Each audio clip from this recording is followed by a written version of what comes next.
One of those who survived the blaze is Miguel Alves. He and his family lived on the 13th floor of Grenfell Tower. Miguel, it's good to see you. Thank you. Just remind everybody what exactly happened that night, because you were coming home from having had dinner with your wife, weren't you? Yes, I took, my wife's cousin out for dinner, and I was just arriving at around 1 o'clock. Thank God, somebody behind us, they pressed for number 4, I pressed for number 13, and when we stopped on the number 4, there was smoke on the common area. That I just came out of the lift, and because it was not safe enough to be in the lift, and I just ran on the staircase.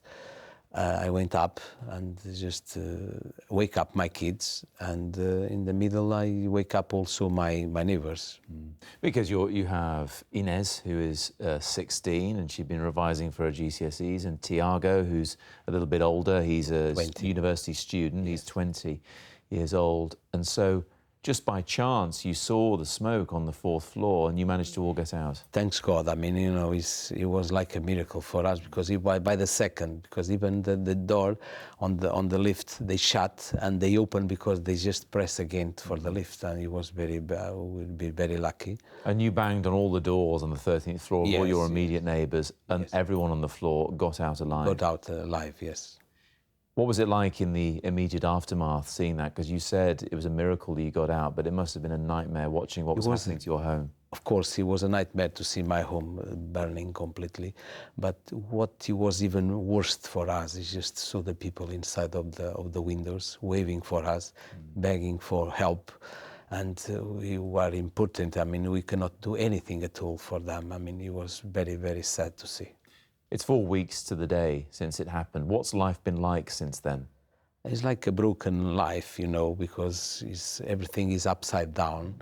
And we try to get to normal, to work normal, as a normal, but it's still a lot of things that we miss from our flat. It was very warm, and there is a lot of things that I miss. It's not only for me, it's for my kids. That stability is the most important thing. Yes. It was a council-run block, but there were some people, you included, who owned their own flats in the block, and you described it as being like your palace. And I know you keep just going back there almost on autopilot because it's where your home was. Yes, I spent some money on it, and even when on the beginning, on the first 3 years of it was a tenant, but I always keep the flat the best I can. You looked after it? Yes, of course, yes. So where are you living now and with your family? I'm in the hotel.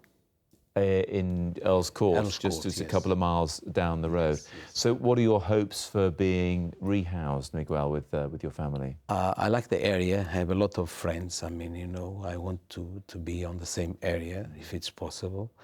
And I hope the future they're going to be very soon rather than later. I want the things to be sorted out very quick. Yes, it's where your life is, where your friends are, and it's not far as well from Inez's school. Now, I spoke to Inez, your 16-year-old daughter, the day after the disaster, and she's remarkable because she continued revising for her GCSEs immediately after the fire and sat her first one that very morning. Let's remind ourselves now. I went to bed at 11 and I woke up at 1 when my dad woke me up, so I had 2 hours of sleep. And then I tried revising for my chemistry exam during the whole situation. Where did you do it? Just outside? No, me and my brother went to our friend's house, which is just down the road, and then our parents accompanied us after. And I tried revising, but it was just horrible. And then hearing all the screams from everyone up like in the building was horrible. We had a huge response to that interview with Inez, and it was all positive because she's such a remarkable young woman sitting her GCSE there. She's finished her exams now, I know, and she's on a holiday in Scotland with some friends. You must be incredibly proud of her. Of course, I am very proud. I'm biased because I'm her father, but she's wonderful, like my son.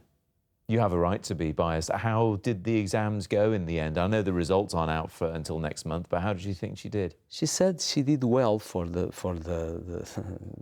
the environment anyway. But we'll see. I think she did well because she worked very hard for it, and you know, is even of course they might affect her. You know, she didn't sleep well during that time. I mean, she did only 2 hours sleep. I mean, but I understand. I believe that she did well.